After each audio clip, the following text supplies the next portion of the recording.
Okay, नमस्ते, शुभ सन्ध्या यहाँहरू सबैजनालाई।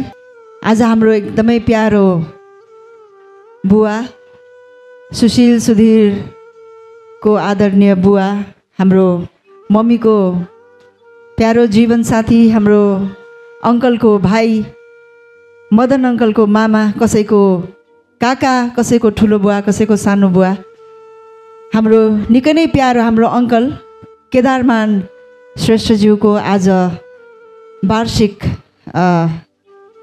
उत्सव हो। उहाँले हामीलाई छोडेर जानुभएको 1 वर्ष बितिसकेको रहेछ र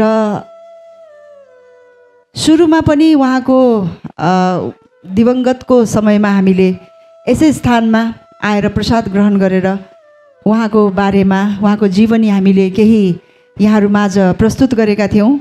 हामीले जसरी उहाँको बारेमा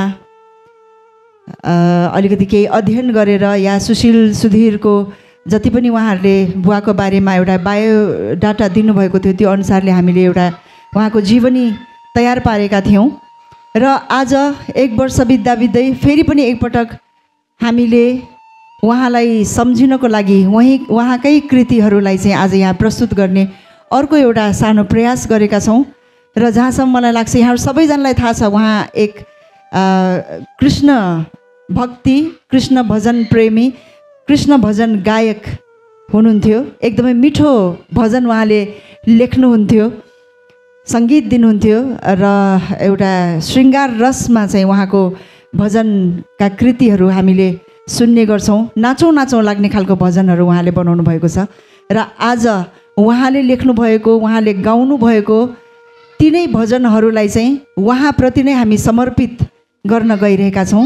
धेरै समय हामीले यो कार्यक्रममा लगाएका छैनौँ, मात्रै लगभग हामीले 25 मिनटदेखि आधा घन्टाको समयमा यो कार्यक्रम सकाउनेछौँ।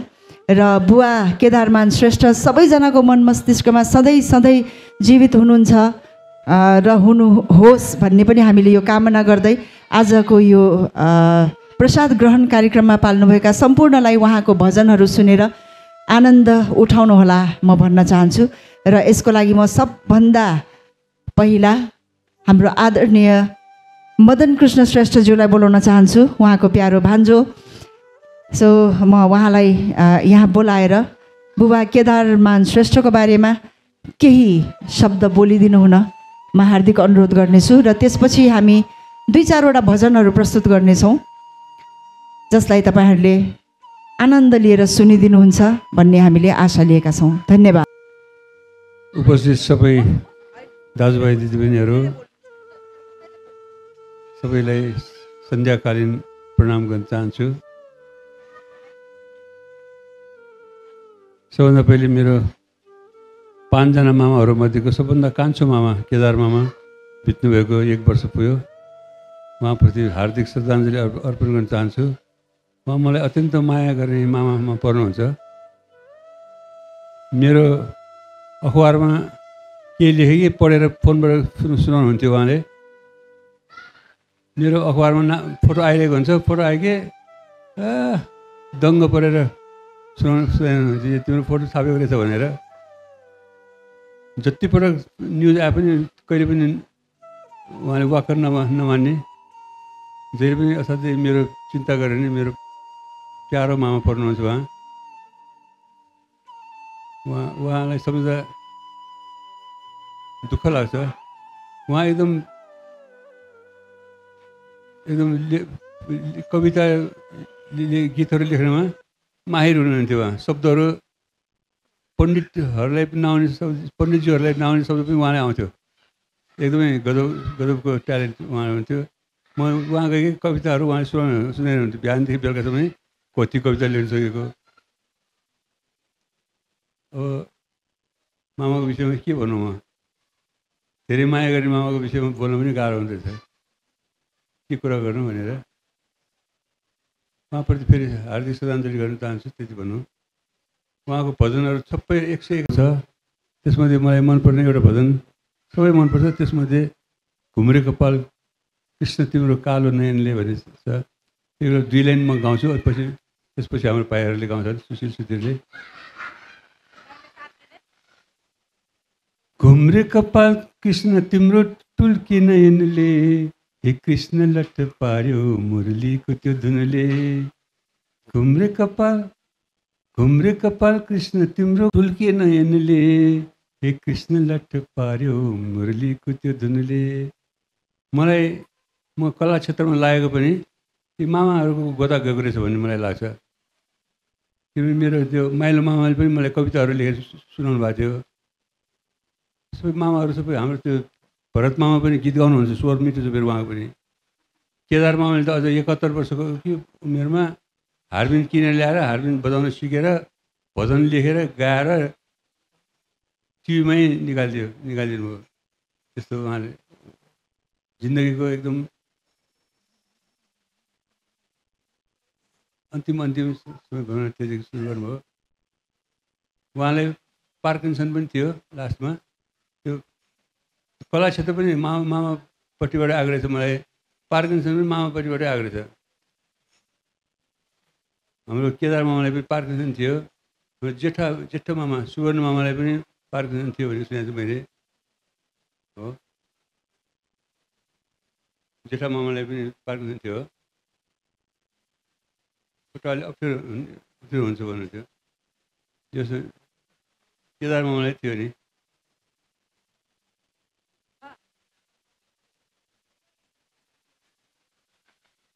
हस्, धन्यवाद।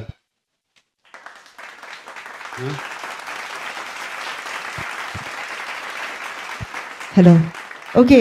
उहाँले सानो टुक्रा उहाँको फेभरेट भजन हाम्रो केदार अङ्कलको भजन उहाँले गाइसक्नुभयो। अब छोराहरूसँग मिलेर गाउनुहुन्छ है। अब यो रमाइलो भजनहरू छ एकदमै। मैले अघि पनि भने श्रृङ्गार रसले भरिपूर्ण भजनहरू छ र आज उहाँको भजनहरू उहाँहरूलाई नै, उहाँको लागि नै श्रद्धाञ्जली स्वरूप उहाँको आत्माले चिर शान्ति प्राप्त गरोस्, उहाँ सुखावती भुवनमा बास होस् भन्दै सबैजनाले ताली बजाउँदै आज चाहिँ उहाँको भजनलाई चाहिँ इन्जोय गरिदिनु होला है। धन्यवाद।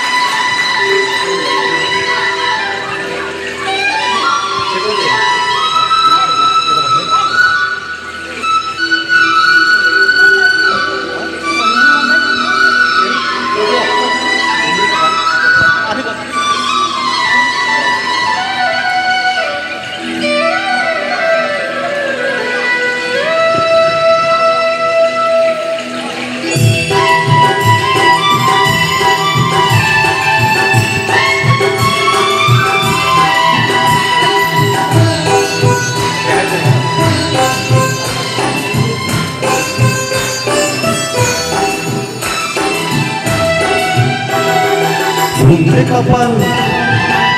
कपाल तिम्रो कालो टुल्के नयनले, हे कृष्ण लट्ट पार्यो मुरलीको त्यो धुनले। घुम्रे कपाल तिम्रो कालो टुल्के नयनले, हे कृष्ण लट्ट पार्यो मुरलीको त्यो धुनले। हे कृष्ण लट्ट पार्यो मुरलीको त्यो धुनले।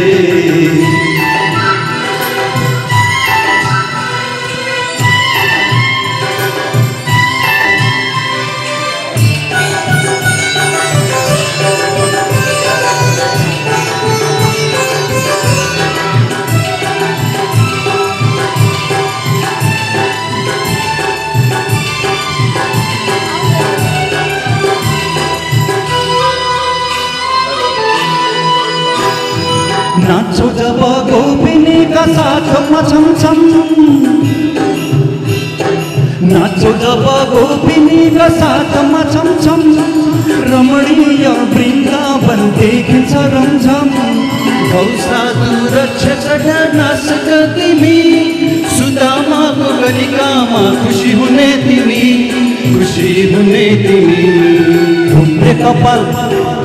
घुम्रे कपाल तिम्रो कालो टुल्के नयनले, हे कृष्ण लट्ट पार्यो मुरलीको त्यो धुनले। हे कृष्ण लट्ट पार्यो मुरलीको त्यो धुनले। ताली बजाउनु हुन्छ नि।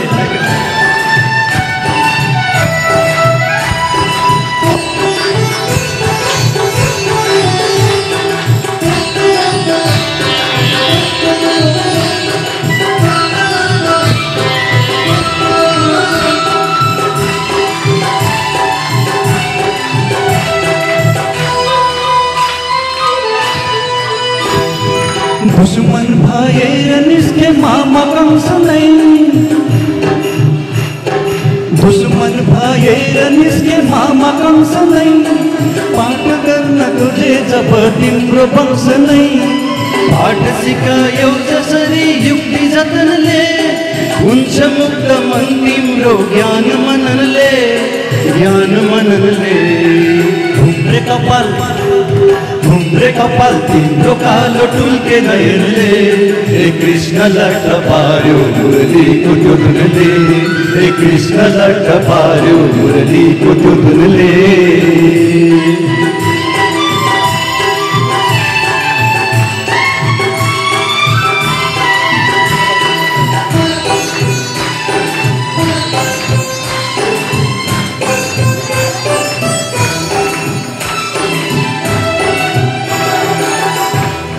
गर्छु पुकार हे श्याम कर उद्धार गर्छु पुकार हे श्याम कर उद्धार हेरिरहँ झै लाग्छ हँसिलो मुहार मोहनी लगायो सम्य ओठले भिस्सी परेका मुरलीधरको रूपले प्रभुको रूपले घुम्रे कपाल तिम्रो कालो टुल्के नयनले हे कृष्ण लट्ट पार्यो मुरलीको त्यो धुनले हे कृष्ण लट्ट पार्यो मुरलीको त्यो धुनले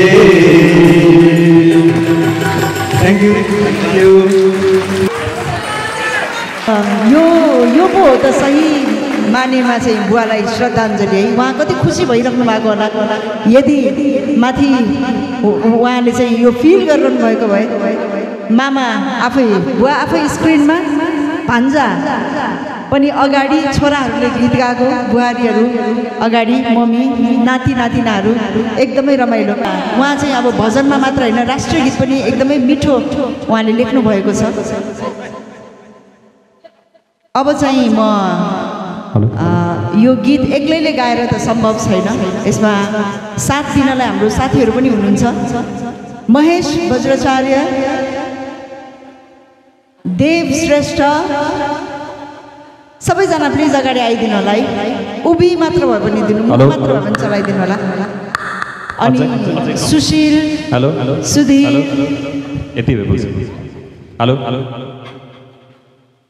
रमन दाई, जो जतिजना हुनुहुन्छ प्लिज अगाडि आइदिनु होला। तिनी अनि यसलाई लिड गर्नु हुँदैछ केदारमान श्रेष्ठ बुवाको भान्जा नाति यमन श्रेष्ठ। ल बजाउँ बजाउँ एट्याक। ल माम बाजेलाई हार्दिक श्रद्धाञ्जली दिँदै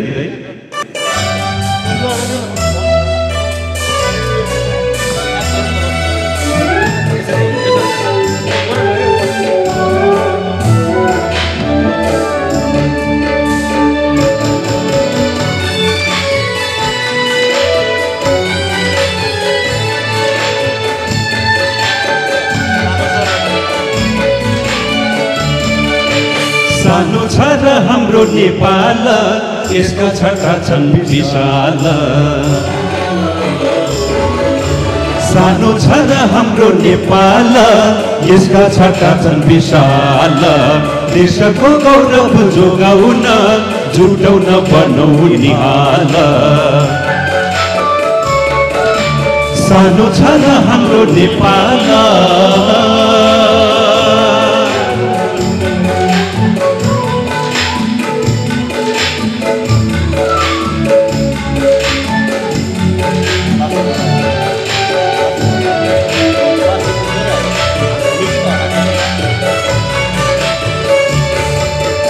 हिमाल पहाड ताल तराई, हिमाल पहाड ताल तराई मनमोहक छन् हेरौँ न राम्रा। पर्यटकहरू लोभिन्छन् देखि सुन्दर दृश्य देशका हाम्रा। क्या राम्रो डाँफे चरित्यो आहा, हेरेर यही बसौँ झै लाग्छ। ऐतिहासिक मन्दिरहरूमा घुम्न जाऊ यस्तो आउँछ। अल्छी बनेर सानो छ र हाम्रो नेपाल,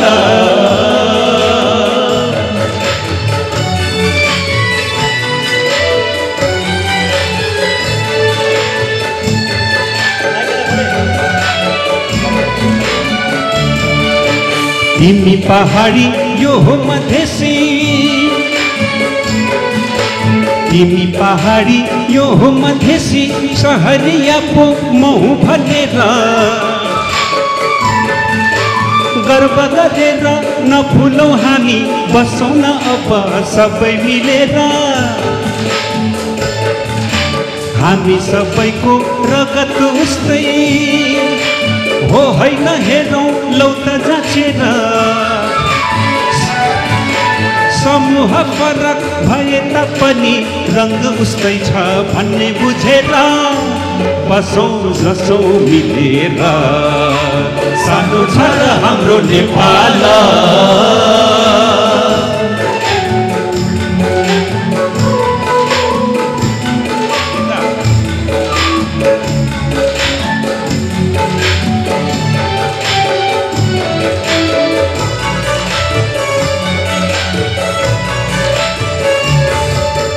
लाली गुराँस राष्ट्रिय झण्डा, लाली गुराँस राष्ट्रिय झण्डा, निकुञ्ज देशको शोभा हुन् हेर। नेपाली बनौँ पहिले हेरौँ, नेपाल आमाको वंश बनेर। बलबुताले सकेको गरौँ, आमाको मुहार उज्यालो पारौँ।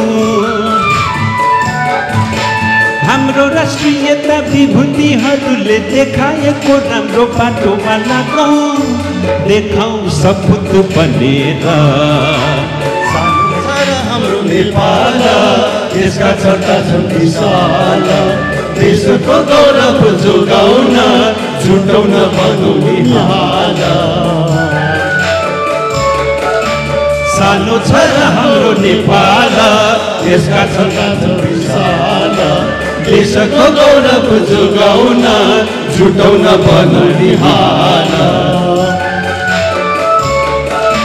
सानो छ र हाम्रो नेपाल।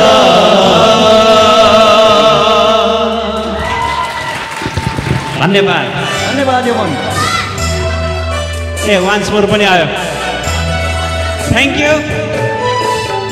बाबुको वान्स मोर आएछ, thank you, I love you. धन्यवाद धन्यवाद। हाम्रो यमनजीले तुरुन्तै अन द स्पट अन्त्यलाई अन भन्छ नि, अन्त्यलाई अन सुनेर प्र्याक्टिस गर्नुभएको कुना कुना गएर, तर राम्रो एकदमै मिठो गाउनुभयो। ताली बजाइदिनु होला सबैजनाले है। ओके ओके, यो थियो बुवाको राष्ट्रिय गीत सानो छ र हाम्रो नेपाल। अब छिटै हाम्रो सुशीलले चाहिँ युट्युबहरूमा पनि पुनः अपलोड गर्ने प्लान गरिरहेको छ र यहाँहरूले सबैजनाले यो भजनहरू हेर्न सक्नुहुनेछ बुवाको।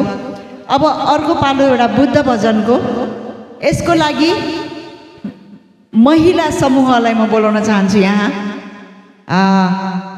मेरो बुवा आमा नगिना जोशी अकलमान सङ्गत, उहाँहरूले लिड गर्नुहुनेछ भने यो भजनमा कोरस गर्नको लागि म बुहारी पार्टीहरूलाई बोलाउन चाहन्छु।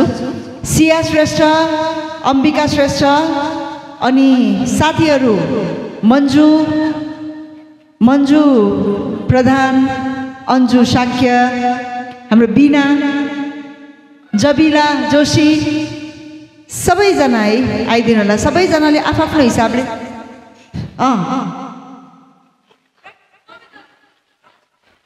ल ल शोभी हो, आऊ आऊ। नमस्ते सबैलाई। हाम्रो केदारमान दाईको यो भजन गाउन पाउँदाखेरि मलाई साह्रै गर्व लागिरहेछ। हामीले पनि धेरै प्र्याक्टिस त गरेको छैन, तैपनि राम्रोसँग मिलाएर सुनिदिनु होला। उहाँको लागि चाहिँ नि मेरो पनि यो गीतबाटै श्रद्धाञ्जली दिन चाहन्छु।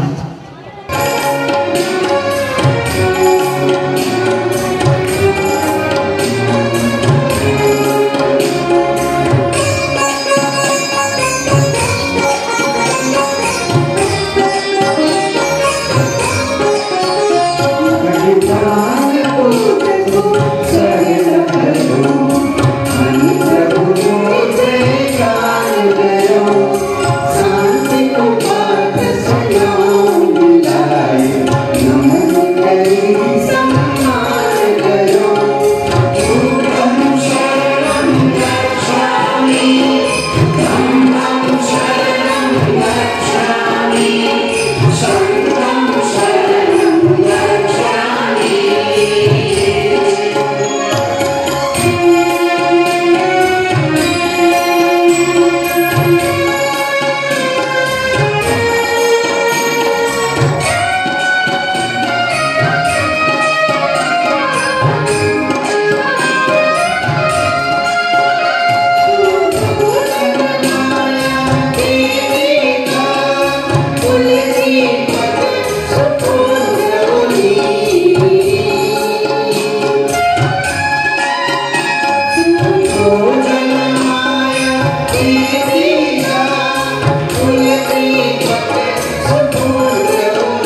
यो सबै स्वर सङ्गीत रचना सबै उहाँकै हो है। उहाँले आफै लेख्नुभएको, आफै सङ्गीत गर्नुभएको अनि आफै गाउनुभएको। उहाँले हरेक भजनहरू चाहिँ कृष्ण भजनहरू उहाँले आफै लेख्नुहुन्छ, आफै गाउनुहुन्छ, आफै सङ्गीत पनि भर्नुहुन्छ। र यो चाहिँ मैले किन भनेको भने उहाँले एउटा अर्को लयमा पनि अरू कसैको सङ्गीतमा एउटा भजन लेख्नु भएको छ है। र यो चाहिँ खासमा अलिकति सन्दर्भ मैले जोड्न चाहेँ। अब हामी चाहिँ पहिल्यैदेखि गीत सित गाएर रमाइलो गरेर हिँड्नुपर्ने। सुशील अब मेरो बच्चा बेलादेखिको साथी, अनि सुशील पनि गाउन धेरै इच्छा भएको मान्छे। अनि हामी चाहिँ नर्मली घरमा यसो सानोतिनो गेट टुगेदरमा हामी गीतहरू गाउने गर्छौँ, हिन्दी नेपाली गीतहरू क्यारोके गर्ने गर्छौँ होइन। त्यो क्रममा चाहिँ बुवाले पनि बिस्तारै कहिलेकाहीँ हामी गाइरहेको बेलामा त्यहाँ तल कोठामा आएर सुन्न आउनुहुन्थ्यो कि हाम्रो केदारमान अङ्कलले, बुवाले सुन्न आउनुहुन्थ्यो। अनि ओहो लस्ता तिमी त एकदमै राम्रो गाउने रहेछ, ल मैले एउटा भजन लेखेको छु, तिमीले गाएकै हिन्दी गीतको लयमा चाहिँ मैले एउटा भजन लेखेको छु भन्नुभयो। त्यो एउटा भजन तिमी गाइदेऊ न है भनेर चाहिँ मलाई भन्नुभयो बुवाले। म खुसी भएँ। र जस्तो कि कृष्ण भजनहरू बढी लेख्नुहुन्छ, त्यसैले यो फिल्मी धुनमा चाहिँ उहाँले एउटा कृष्ण भजन लेख्नुभयो, एकदमै मिठो। र तपाईँहरूले यो गाना सुन्नु पनि भएको होला, फिल्म राम तेरी गङ्गा मैलीको सुन साइबा सुन प्यार की धुन भन्ने गीत है, त्यो गीतको लयमा चाहिँ उहाँले कृष्ण भजन लेख्नुभयो, यति मिठो लेख्नुभयो। र मैले बुवालाई नाइ भन्न सकिनँ, मैले यो गीत रेकर्डिङ गरेँ, भजन रेकर्डिङ गरेँ। र यही भजन आजको लागि हामी अन्तिम भजनको रूपमा तपाईँहरू समक्ष प्रस्तुत गरिरहेका छौँ। त्यसपछि प्रसाद ग्रहणको कार्यक्रम चल्नेछ अगाडि, सुनेर सबैजना चाहिँ रमाइलो गरिदिनु होला।